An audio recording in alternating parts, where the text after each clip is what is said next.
بسم اللہ الرحمن الرحیم۔ معزز ناظرین و سامعین کرام، السلام علیکم ورحمۃ اللہ وبرکاتہ۔ معزز ناظرین و سامعین کرام، آج سے ہم سیرت صحابہ کا ایک سلسلہ شروع کرنے لگے ہیں۔ اس سلسلے کی پہلی قسط حضرت انس بن مالک رضی اللہ عنہ کے بارے میں ہے۔ ان کا سلسلہ نسب یہ ہے: انس بن مالک بن نضر بن زمزم بن زید بن حرام بن جندب بن عامر بن غنم بن عدی بن نجار۔ ان کی کنیت ابو حمزہ تھی۔ نبی کریم صلی اللہ علیہ وآلہ وسلم نے انہیں یہ کنیت دی تھی۔ ان کی ایک کنیت ابو ثمامہ بھی بیان کی جاتی ہے۔ ان کی والدہ کا نام ام سلیم بنت ملحان تھا۔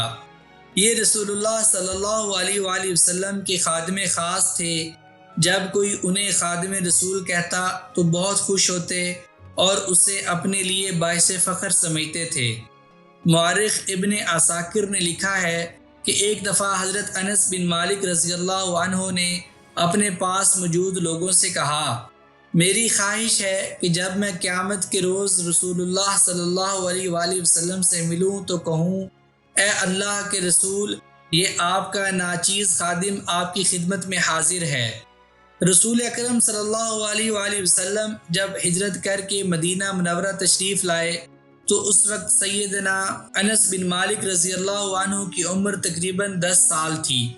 رسول اکرم صلی اللہ علیہ وآلہ وسلم سے انصار مدینہ کی محبت کا یہ عالم تھا کہ ہر آدمی کی خواہش یہ تھی کہ وہ زیادہ سے زیادہ آپ صلی اللہ علیہ وآلہ وسلم کی خدمت کرے، خواہ یہ خدمت کسی بھی نوعیت کی ہو۔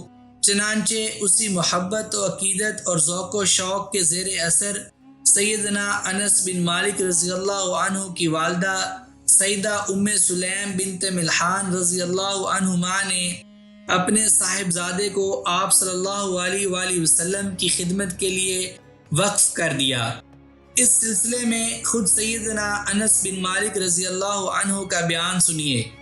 وہ فرماتے ہیں کہ جب رسول اللہ صلی اللہ علیہ وآلہ وسلم ہجرت کر کے مدینہ منورہ تشریف لائے تو میری والدہ ام سلیم رضی اللہ عنہما نے مجھے رسول اکرم صلی اللہ علیہ وآلہ وسلم کی خدمت میں حاضر کیا۔ اس وقت میری والدہ نے اپنی اوڑھنی کے آدھے حصے کو میرا ازار بنایا ہوا تھا اور آدھے حصے کو میرے اوپر ڈال دیا تھا۔ میری والدہ نے عرض کیا، اے اللہ کے رسول، یہ میرا بیٹا انیس ہے۔ پیار سے تصغیر کا لفظ استعمال کیا۔ میں اسے آپ کی خدمت میں اس لیے لائی ہوں کہ یہ آپ کی خدمت کرے۔ آپ اس کے حق میں اللہ تعالیٰ سے دعائے خیر فرما دیں۔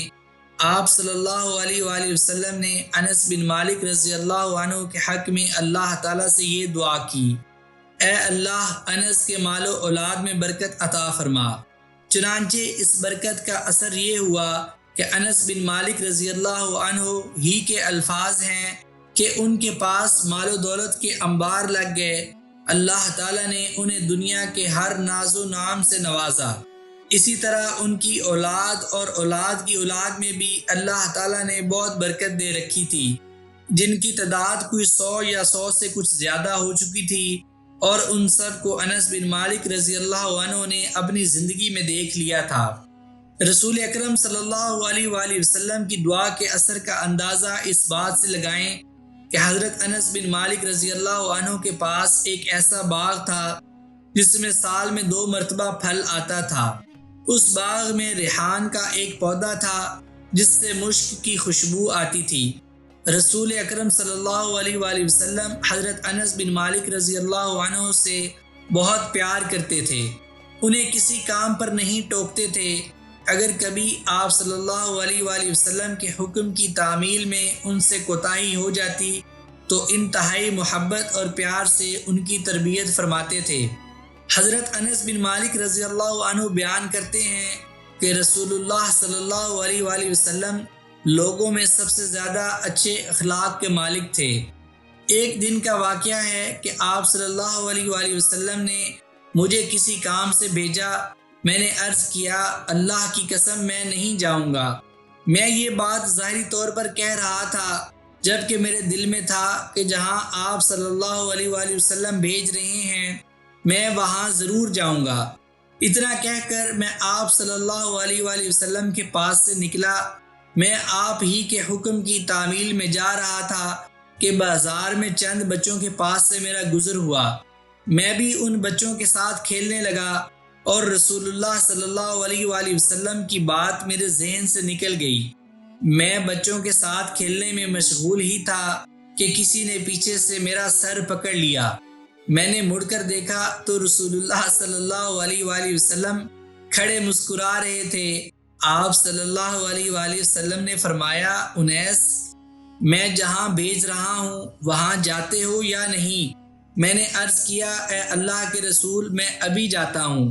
رسول اللہ صلی اللہ علیہ وآلہ وسلم کے اس عظیم اخلاق کا نمونہ بیان کر کے حضرت انس بن مالک رضی اللہ عنہ آگے بیان کرتے ہیں کہ اللہ کی قسم، میں نے نبی کریم صلی اللہ علیہ وآلہ وسلم کی مسلسل 10 برس تک خدمت کی۔ مجھے یاد نہیں کہ آپ صلی اللہ علیہ وآلہ وسلم نے کبھی میرے کام پر نکیر فرمائی ہو اور مجھ سے یہ کہا ہو کہ تم نے ایسا کیوں کیا یا ایسا کیوں نہیں کیا۔ حضرت انس بن مالک رضی اللہ عنہ کی عمر صرف 10 سال تھی جب آپ کی والدہ ام سلیم رضی اللہ عنہما نے آپ کو رسول اللہ صلی اللہ علیہ وآلہ وسلم کی خدمت کے لیے وقف کر دیا تھا۔ رسول اللہ صلی اللہ علیہ وآلہ وسلم کی خدمت میں آپ کا اٹھنا بیٹھنا شروع ہوا تو آپ کی شخصیت حیرت انگیز طور پر نکھرنے لگی۔ آپ اٹھتے بیٹھتے سوتے جاگتے رسول اللہ صلی اللہ علیہ وآلہ وسلم کے حرکات و سکنات پر نظر رکھتے اور آپ صلی اللہ علیہ وآلہ وسلم کا اسوہ حسنہ اپنانے کی کوشش کرتے۔ آپ نے رسول اللہ صلی اللہ علیہ وآلہ وسلم کی خوب دل لگا کر خدمت کی اور آپ کو کبھی کسی شکایت کا موقع نہیں دیا۔ بعض مورخین نے لکھا ہے کہ آپ غزوہ بدر میں بھی رسول اللہ صلی اللہ علیہ وآلہ وسلم کی خدمت پر مامور تھے۔ آپ کی عادت یہ تھی کہ آپ رسول اللہ صلی اللہ علیہ وآلہ وسلم کے مزاج مبارک کا گہرا جائزہ لیتے رہتے تھے اور بسا اوقات نخرے بھی کر لیتے تھے، جیسا کہ بچوں کی عادت ہوتی ہے۔ ادھر رسول اکرم صلی اللہ علیہ وآلہ وسلم بھی حضرت انس بن مالک رضی اللہ عنہ کے جذبات کا بڑا خیال رکھتے تھے۔ ترمذی کی روایت ہے کہ ایک روز انہوں نے رسول اللہ صلی اللہ علیہ وآلہ وسلم سے عرض کیا، اے اللہ کے رسول، میری تمنا ہے کہ آپ قیامت کے دن میرے لیے سفارش کریں۔ آپ صلی اللہ علیہ وآلہ وسلم نے فرمایا، میں تمہارے لیے سفارش کروں گا۔ انہوں نے پوچھا، پھر میں قیامت کے دن آپ سے کون سی جگہ ملاقات کروں گا؟ آپ صلی اللہ علیہ وآلہ وسلم نے فرمایا، پہلے مجھے پل صراط پر ڈھونڈنا۔ عرض کیا، اگر وہاں آپ سے ملاقات نہ ہو سکی تو؟ ارشاد فرمایا، پھر مجھے میزان کے وقت ڈھونڈنا۔ عرض کیا، اگر میزان کے وقت بھی آپ سے ملاقات نہ ہو سکی تو؟ فرمایا، تو پھر حوض کوثر کے پاس ڈھونڈنا، کیونکہ میں قیامت کے روز ان 3 مقامات کے علاوہ کہیں اور نہیں جاؤں گا۔ حضرت انس بن مالک رضی اللہ عنہ کو سنت نبوی کی پیروی کا بے حد شوق تھا۔ ہر وہ عمل جو انہوں نے سید الکونین صلی اللہ علیہ وآلہ وسلم کو کرتے دیکھا تھا، ان کی تمنا ہوتی تھی کہ وہ خود بھی وہی عمل رسول اکرم صلی اللہ علیہ وآلہ وسلم ہی کے طریقے کے مطابق انجام دیں۔ ایک دفعہ ان کی ماں ام سلیم نے انہیں کچھ کھجوریں دے کر رسول اکرم صلی اللہ علیہ وآلہ وسلم کی خدمت میں بھیجا۔ جب وہ آپ صلی اللہ علیہ وآلہ وسلم کو کھجوریں پیش کرنے گئے تو معلوم ہوا کہ آپ صلی اللہ علیہ وآلہ وسلم ایک درزی کی دعوت پر اس کے گھر تشریف لے گئے ہیں۔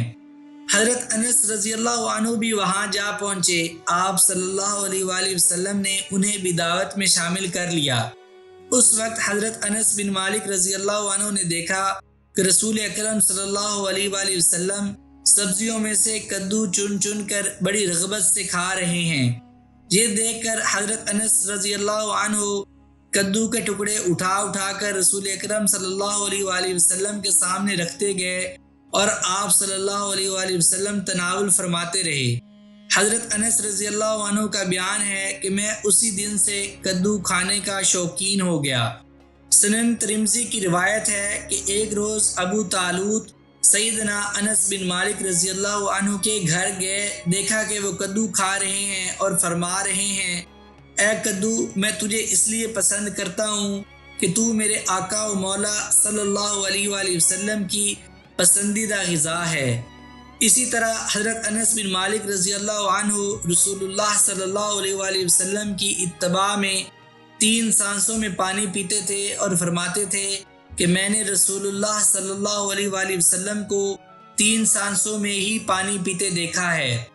حضرت انس بن مالک رضی اللہ عنہ کی عادت تھی کہ جب آپ بچوں کے پاس سے گزرتے تو انہیں سلام کرتے تھے اور فرمایا کرتے تھے کہ میں نبی کریم صلی اللہ علیہ وآلہ وسلم کے ساتھ جا رہا تھا، آپ کا گزر بچوں کے پاس سے ہوا تو آپ صلی اللہ علیہ وآلہ وسلم نے انہیں سلام کیا۔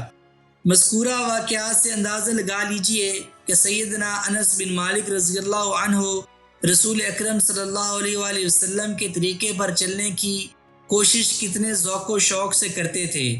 حضرت انس بن مالک رضی اللہ عنہ سے 2286 احادیث مروی ہیں، جن میں سے 180 متفق علیہ ہیں، اور اکثر وہ احادیث ہیں جن پر شرعی احکام و اصول مرتب ہوتے ہیں۔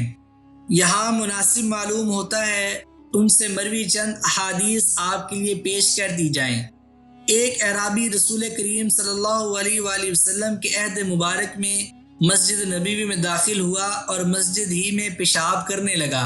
حاضرین مجلس اسے ڈانٹنے لگے، مگر آپ صلی اللہ علیہ وآلہ وسلم نے فرمایا اسے مت ڈانٹو، پیشاب کر لینے دو۔ جب اعرابی پیشاب کر کے فارغ ہو گیا تو آپ نے حاضرین سے فرمایا کہ اعرابی نے جس جگہ پیشاب کیا ہے اس جگہ پر پانی بہا دو۔ آپ صلی اللہ علیہ وآلہ وسلم کے اس حکم کی تعمیل کی گئی۔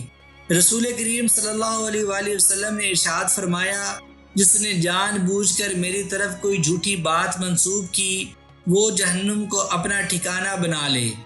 تیسری حدیث ہے کہ نیک آدمی کا اچھا خواب نبوت کے 46 درجات میں سے ایک ہے۔ نبی کریم صلی اللہ علیہ وآلہ وسلم کی وفات کے بعد سیدنا انس بن مالک رضی اللہ عنہ کچھ دنوں تک مدینہ ہی میں رہے، پھر آپ بصرہ چلے گئے اور اسی شہر کو اپنا مسکن بنا لیا۔ وہاں حجاج بن یوسف کو ان کے بارے میں شک ہو گیا کہ انہوں نے اس کی امارت میں مداخلت کی ہے اور اس کے خلاف فتویٰ دیا ہے۔ چنانچہ اس نے حضرت انس رضی اللہ عنہ کی گردن میں ایک کاغذ لٹکا دیا، اس پر لکھا ہوا تھا کہ یہ حجاج کا آزاد کردہ انسان ہے۔